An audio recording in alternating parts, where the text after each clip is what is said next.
Antony and Cleopatra, right? So he Caesar, and Cleopatra married Julius Caesar first, right? But then he was killed in the Senate, right? Because he had declared himself dictator for life. They didn't like that.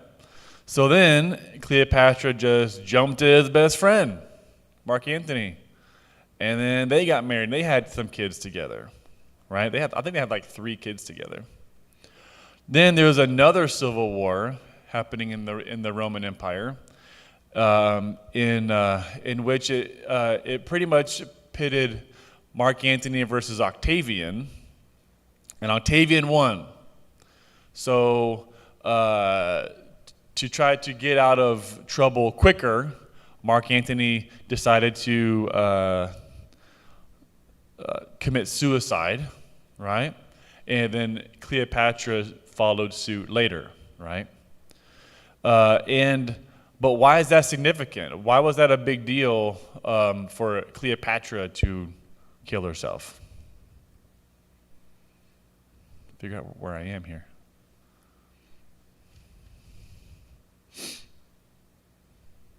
Okay. She was the last descendant of Ptolemy, right?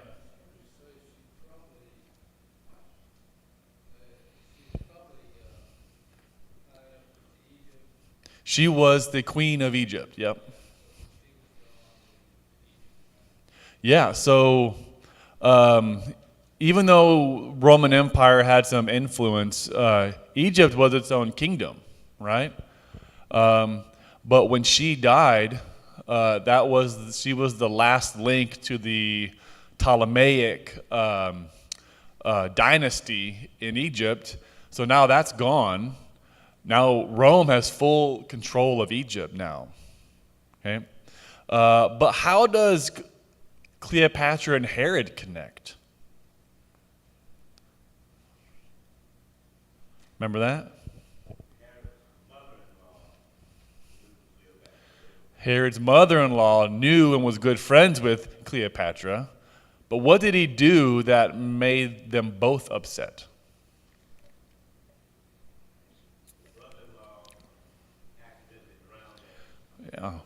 Yeah. So allegedly, right?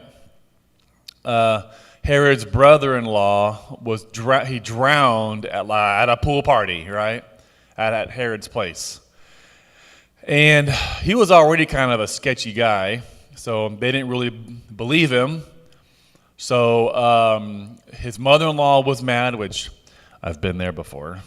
The mother-in-law mad at you, and his wife, and now Cleopatra is mad at Herod, which now puts tension between Egypt and Israel, right? But now how does that relate to the birth of Jesus?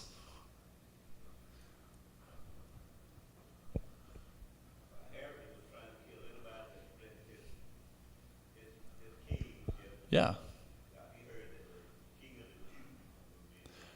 Yeah, he heard that the king of the Jews was going to be born, and he's like, wait, that's me, right? I'm the king of the Jews. But of course, the Jews didn't really like Herod because he was like half. He was half Jewish, and then didn't really follow and really believe in the prophecies, right, of the Jewish faith. So, he wanted to kill, right? He wanted to kill I think, from baby boys to like 2 or 3 years old, right? To try to get this king of the Jews, okay? But Lindsay brought this up last week. That's interesting because after Jesus is born, where do Mary, Joseph, and the family flee to? Egypt. But why does that make sense? Because Herod, for one, doesn't control Egypt, and right now there's no way Egypt is going to help Herod with his plot because they are already mad at each other. There's already tension there. So they're like, God says you need to go to Egypt and stay there until Herod dies. And so that's really interesting there. All those kind of links together, right? That's really neat. So with those links in mind, what does this show us about the rule of God over the events of the world?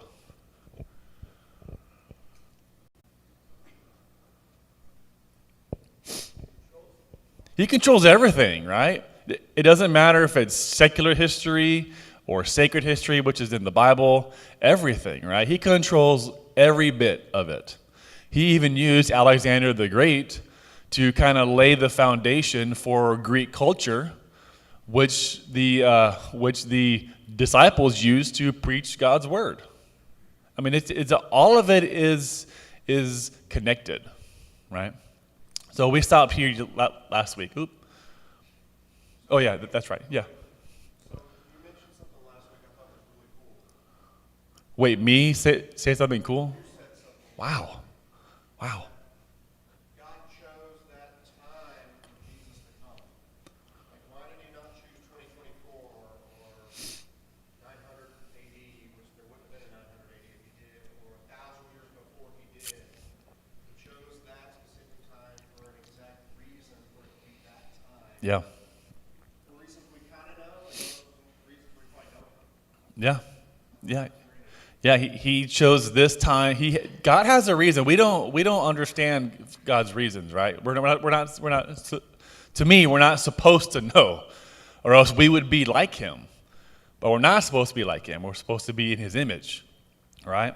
So yeah, he chose that time frame for a specific reason, right?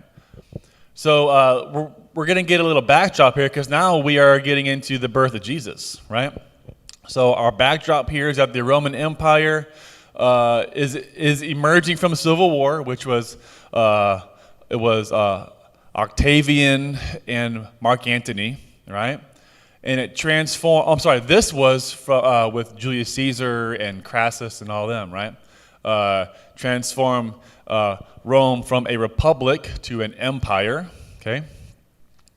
Then we have Israel is enduring murderous paranoia from Herod in these last days, right? We read in Matthew 2, we kind of looked at all these little, adjectives and characteristics of Herod from Mark 2. Not Mark 2, Matthew 2. And now we'll look at how people in the world reacted to a divine intersection between secular history, sacred history, and redemptive history. And we're going to look at this in three different ways: a desire, a fear, and through worship. Okay? Oh, Jana, welcome back. Your month-long trip. Ooh. Huh? It wasn't a month long? Yeah, you gotta, oh, it was a month long. Man, wish I could do that. Anyways, so Matthew gives important details about Jesus' birth. So if you look at Matthew 2, verse 1, it says, after Jesus was born in Bethlehem in Judea, right? If you look at Matthew 1, it doesn't say where he was born. All that really talks about is the angel coming to Mary and to Joseph. Okay? It doesn't say where yet. You guys want to prove me wrong? You can go look. One, I got it from the book, so. But in chapter 2, it does reveal that he is born in Bethlehem. Okay, that's where he was going to be born. Of course, this fulfills a prophecy from Micah chapter 5, verse 2. Okay, because he says this is where the Messiah will be born. So Micah 5, chapter 5, verse 2 says, gotta catch up here. All right. But you, Bethlehem Ephrathah, though you are small among the clans of Judah, out of you will come from me one who will be ruler over Israel, whose origins are from of old, from ancient times. So he's saying way back, in the BCs, right? This is where Jesus will be born, right? In Bethlehem. Now, keep that in mind for later on, okay? So again, Matthew tells us who was king when Jesus was born, right? We know that, so it says during the time of King Herod, we just talked about, right? The paranoid King Herod, right? This would have caught the eyes of the people who were reading this for the first time, who were seeing this for the first time, right? So why would that catch the original reader's attention? Of Herod being king when he was born.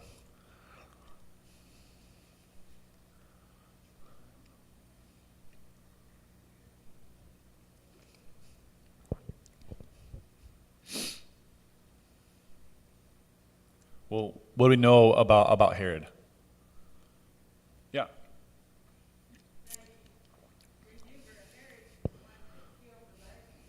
Yeah, out of paranoia, right? Yeah. So he's paranoid. He killed the babies, okay? From like babies to like infant age, right? But how did he become king of Israel? Or I should do this, right? King of Israel. Who? Yeah. Yeah, well, yeah. The Roman Senate established him as king of Israel, right? Even though they already had, like, later on, they already had a governor like Pontius Pilate, right? Who's kind of the guy in charge. But they appointed him king of Israel. Remember, he had to run away from his home because of people from the east coming to attack Israel.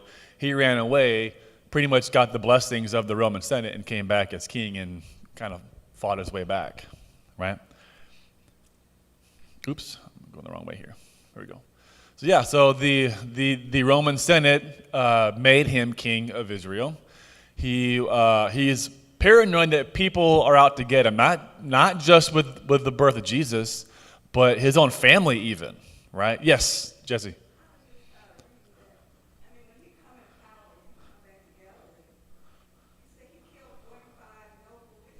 Yep. Yep. Yeah.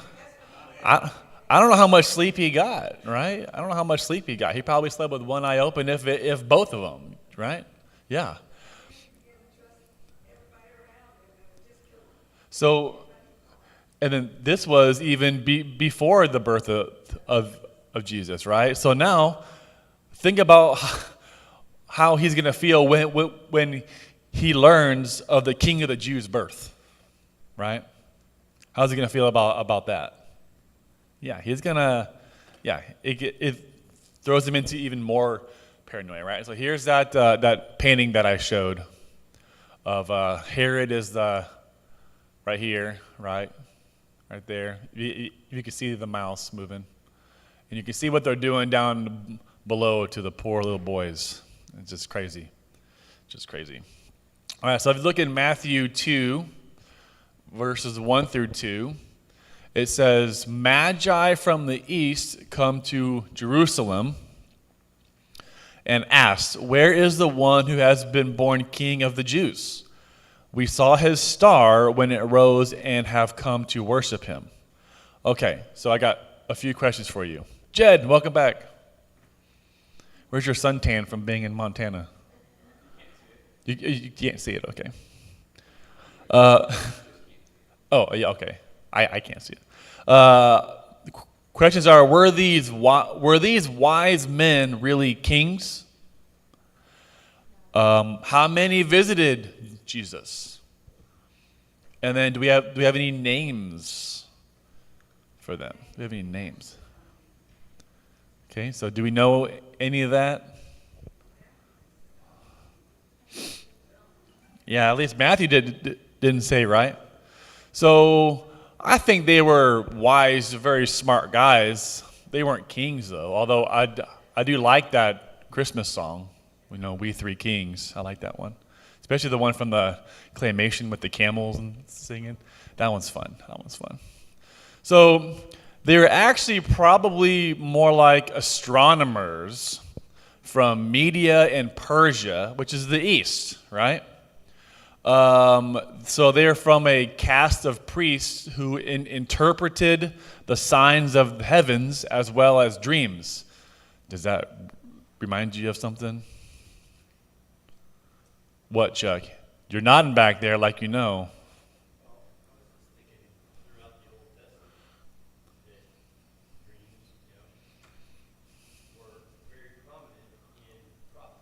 Yeah, exactly. It happened with the Pharaoh of Egypt. It happened with Nebuchadnezzar, right? I'm sure that there's more that I can't think of, but yeah. And we don't know how many, and they don't have names. The names weren't that important for them to be in the Bible. Okay? But if you look at Daniel 2, if you go to Daniel 2, you can't really see that up there, but Daniel 2 verses 1 through 3. Okay, Daniel 2 verses 1 through 3. Someone won't mind reading that.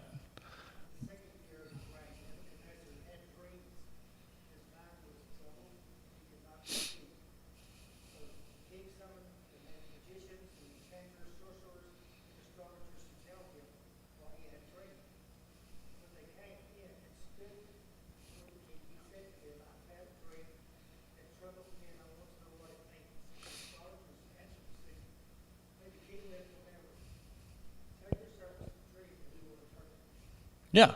So these are probably wise men who came from this kind of group during Nebuchadnezzar's time, right? He had dreams, just like Chuck was saying. He summoned his magicians, enchanters, sorcerers, and astrologers to tell him what it means, right? What does this dream mean? So these men kind of descend from that group, okay? Why would Matthew mention where the wise men were from? Matthew chapter 2, right? Why would he say that they're from the east or whatever he says?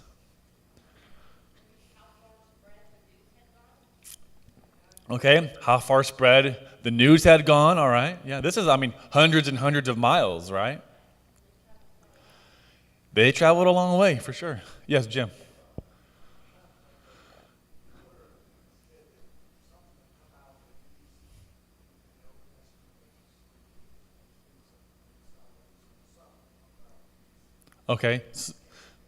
Okay, he's saying that there's some kind of scripture in the Old Testament about something coming from the east.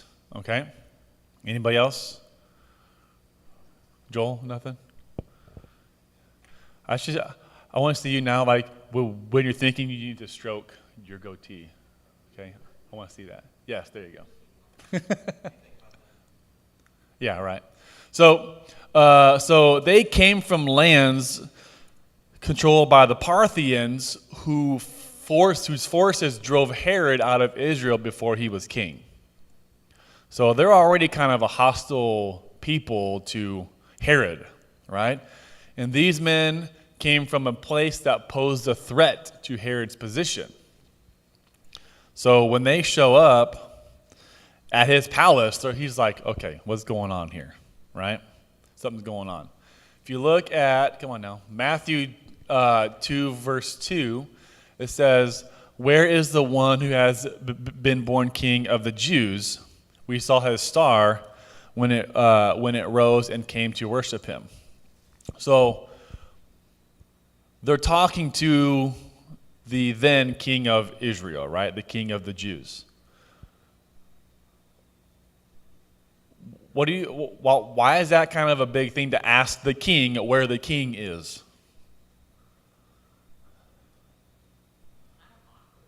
Kind of mockery. Okay. Maybe kind of mockery. Joel back there doing his beard. Right. It puts him on alert.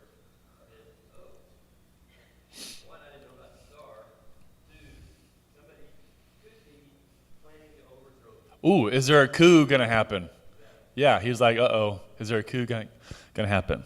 So, come on now.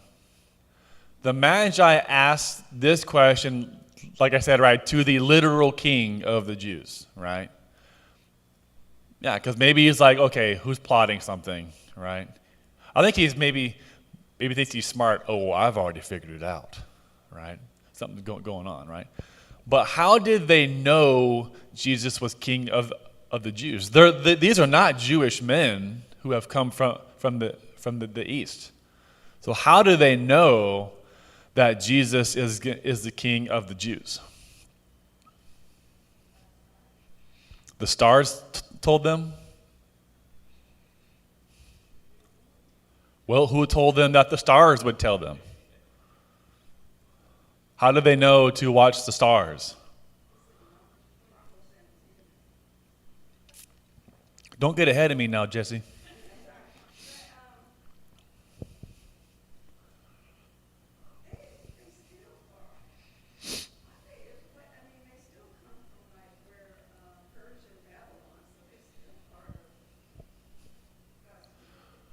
Yeah, okay, yeah. Well, remember, like I was saying, we had read from Daniel chapter 2, right? So these guys are kind of that same Magi group that Daniel was the head of, right? So they are familiar with Daniel's writings in the Old Testament. Yeah, so then therefore, and they've kind of learned this, right, along the way for, hundreds of years, right? They've known something will happen, okay? So yeah, if you go to the book of Numbers, chapter 24, verse 17, okay? They would have known about the book of Numbers, right? So they might not be Jewish, but they've read the text, right? Just like some of you are not Muslim, but maybe you have read parts of the Quran. That doesn't make you Muslim now. Maybe you've read some of the books, part of the Torah, right? That doesn't make you Jewish. You just read them, right? So Numbers, go ahead and someone read that. Numbers 24, verse 17.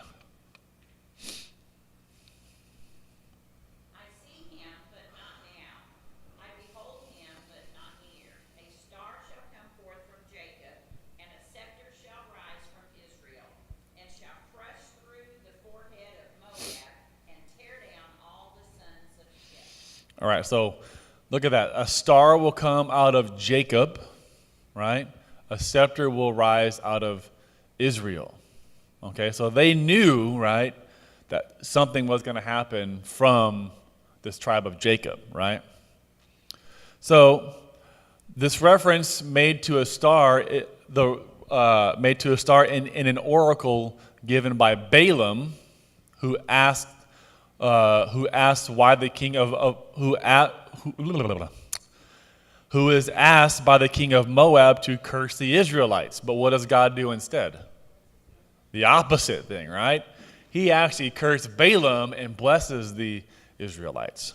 It says, a great conqueror would rise out of Israel and defeat all of the enemy of God's people, right? So what other scriptures reference stars as signs from God? I need you to be exactly perfect, like the book and the chapter and the verse and even the number of words. I'm just kidding. Anyone familiar with any other scriptural references of stars as signs? Genesis, that's one of them, right? Yeah, if you look at Genesis chapter 1, verse 14, it says, and God said, let there be lights in the vault of the sky to separate the day from night, and let them serve as signs to mark sacred times and days and years. Okay? So God created the stars not only to help light up the night sky, but also to serve as signs for the people, right? So is it really surprising that God used a star to show where the Messiah will be born? No, I mean, he already said he was going to do that, right? He already said it. The Magi could also consult the writings of Daniel according to the birth of the Messiah. So someone can go to Daniel chapter 7, verses 13 through 14, and someone else can go to Daniel chapter 9, 24 through 27.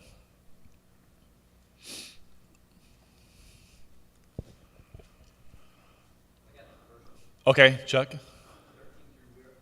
14. In my vision at night I looked, and there before me was one like a son of man, coming with the clouds of heaven.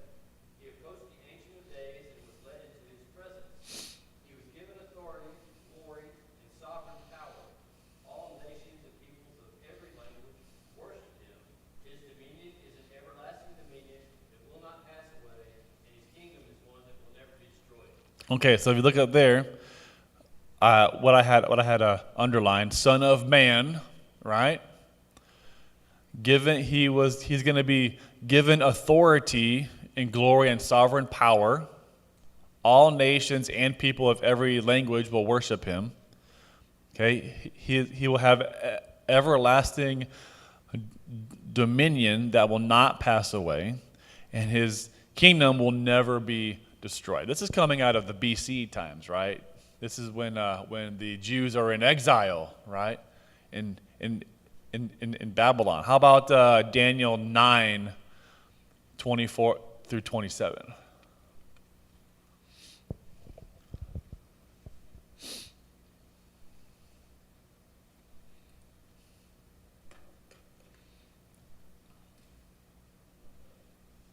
You got it? Okay, Bill, go ahead. 27. 77 are decreed for your people in your holy city to finish transgression, put an end to sin, to atone for wickedness, to bring in everlasting righteousness, to seal up vision and prophecy, and to anoint the most holy place. Know and understand this: from the time the word goes out to restore and rebuild Jerusalem until the anointed one, the ruler, comes, there will be 7 sevens and 62 sevens. It will be rebuilt with streets and a prince, but in times of trouble. After the 62 sevens, the anointed one will be put to death and will have nothing. The people of the ruler who will come will destroy the city and the sanctuary. The end will come like a flood. War will continue until the end, and desolations have been decreed. He will confirm a covenant with many for 1 seven. In the middle of the 7, he will put an end to sacrifice and offering, and at the temple he will set up an abomination to cause desolation until the end that his decree is poured out on him. So he's already given these prophecies, right, of what's going to happen. Okay? And actually, I just watched a video recently that talked about the significance of like 77s or 70 times 7, right? Which equals to 490, right? I will always remember that because when I was young, I watched VeggieTales, the Grapes of Wrath. And then it was talking about forgiveness, right? Jesus' story about, should I forgive them 70 times? No, he said, no, 70 times 7 times, right? To forgive. And then I'll always know what that equals to because the daughter grape says that she says 490. And I will never forget that. Never forget that. But that's kind of like a perfect number, right? The 490, because it's used not only here in Daniel, but it's used with Jesus saying to forgive someone, not 7 times, but 70 times 7 times, right? Anyways, so it's likely these wise men used Daniel's writing and the special star to guide them to Israel, and then eventually to Jesus, right? You can see their desire to see the fulfillment of the scriptures. Okay, so these men traveled hundreds of miles, just like Deanne was saying, they're not even Jewish, but they understand the prophecies, right? They had a desire to travel all that way, no matter how many it was, no matter what their names were, right? They came from a hostile land to see the birth of the king. Yes.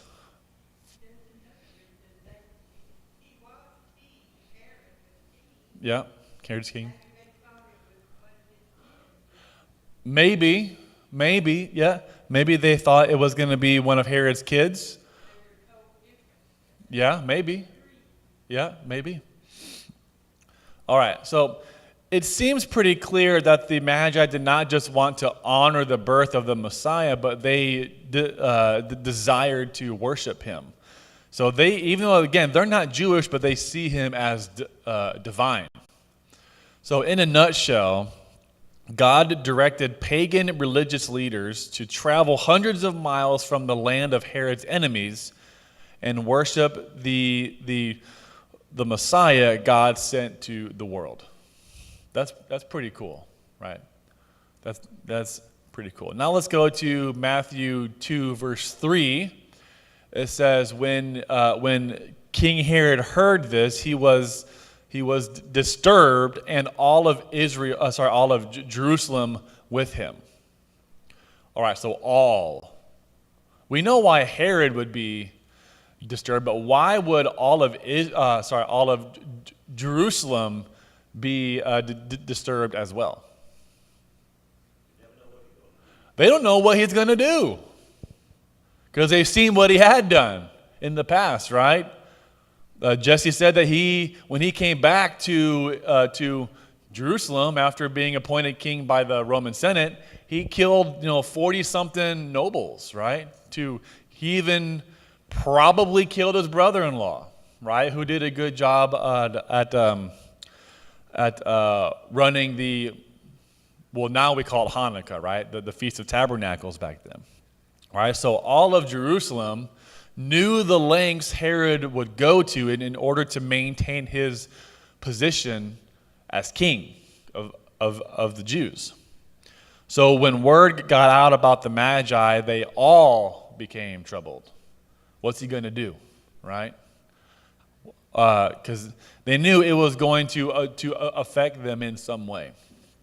All right, so obviously Herod could not ignore this. He's been taking care of threats for a long time, right, to his throne. So there could have possibly been hundreds of Persian astrologers and wise men, right, arriving to his palace. They could have had soldiers with them. They could have had whole horses. They could have been like very, ornately dressed, right, because they're kind of like high priests, right? So again, this could have been a spectacle. We're always seeing it as like these three guys coming in just kind of in secret, right, and going into Herod's palace. But this could have been a whole caravan of people. And this would have been a big deal, right? Especially coming from the east. So again, this could have been a grand display to acknowledge the birth of this new king, right? It's probably not a threat, right? Herod would not see this as a threat, as a big deal. So how's Herod going to respond to this? Right? Huh? Get rid of him, right? Obviously not the wise men, but get rid of the possibilities of the king, right, being born. So God arranged for the Messiah to be born right under Herod's nose. Isn't that kind of cool? Isn't that kind of crazy? Right? So Jesus received international support.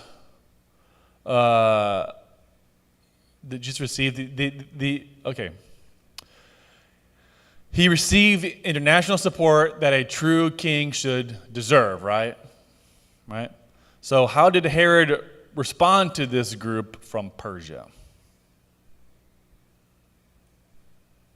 Oh, and then you can see there just how close Bethlehem is to Jerusalem. I mean, that's probably walking distance, I would say. It's probably going to be, 10 miles or so, maybe more, but that's still walking distance, right?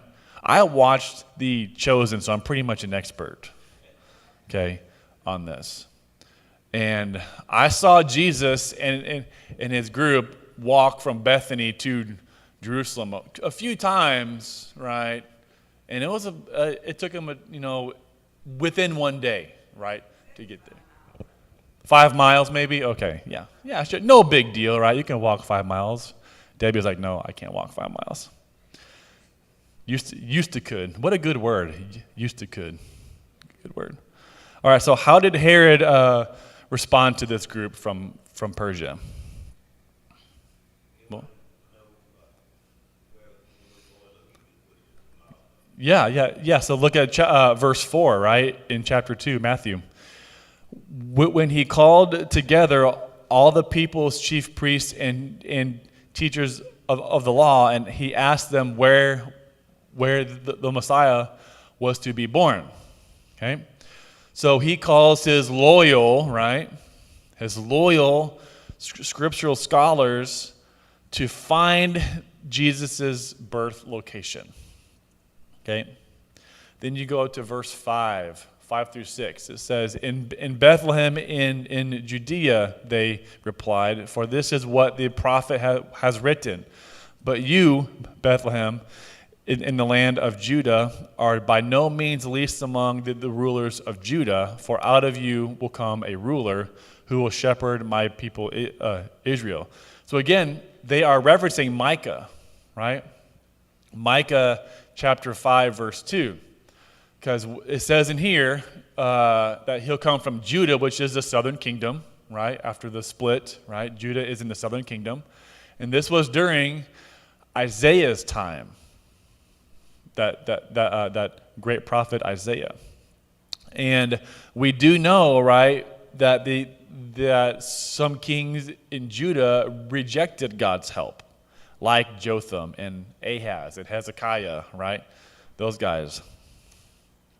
So the priests and scribes were able to answer Herod's question because they knew this prophecy. Okay, so they're smart guys too. They are smart guys too. But again, they're more loyal to Herod, I would say. So stop for a moment and consider how intense this moment must have been. Magi from the east have come to worship the Messiah. The reigning king is afraid that the Messiah has truly been born, yet the religious leaders merely acknowledge the location, choosing to show alliance to Herod rather than to submit to this Messiah. Why didn't any of the religious leaders come to worship the Messiah along with the Magi?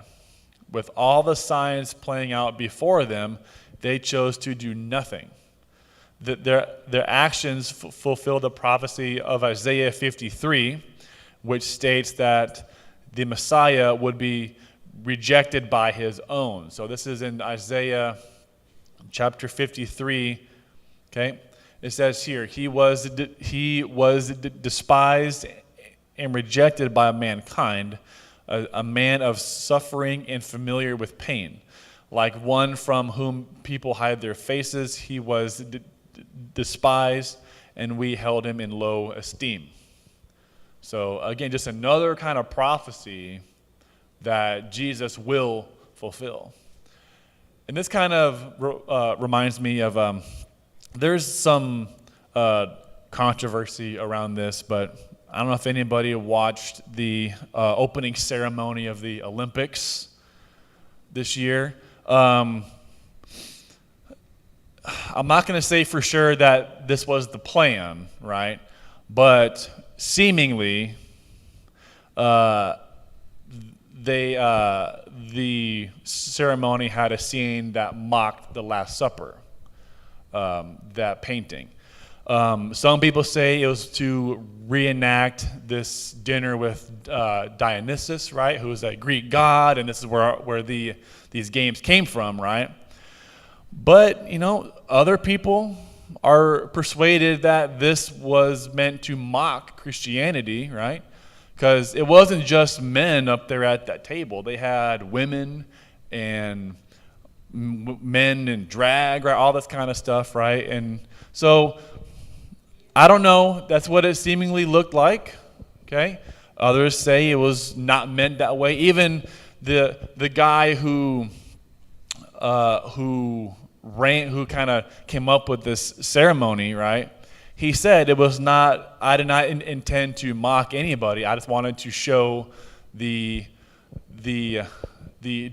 diversity of France. That's what he said. But he didn't say it wasn't mocking it. He just said that wasn't his intention of that. Yes, Jim. Yeah. Yeah, it was, yeah.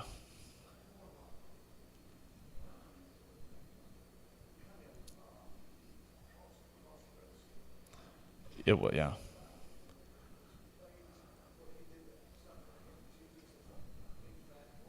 Yeah.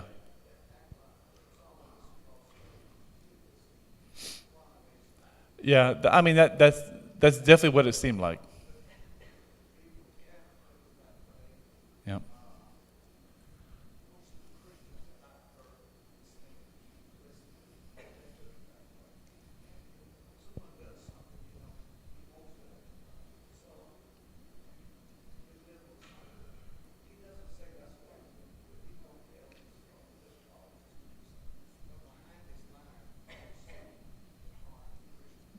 Possibly, and I've even seen Muslim and Jewish people say, "Hey, I'm not Christian, but I saw this as a bad thing," right?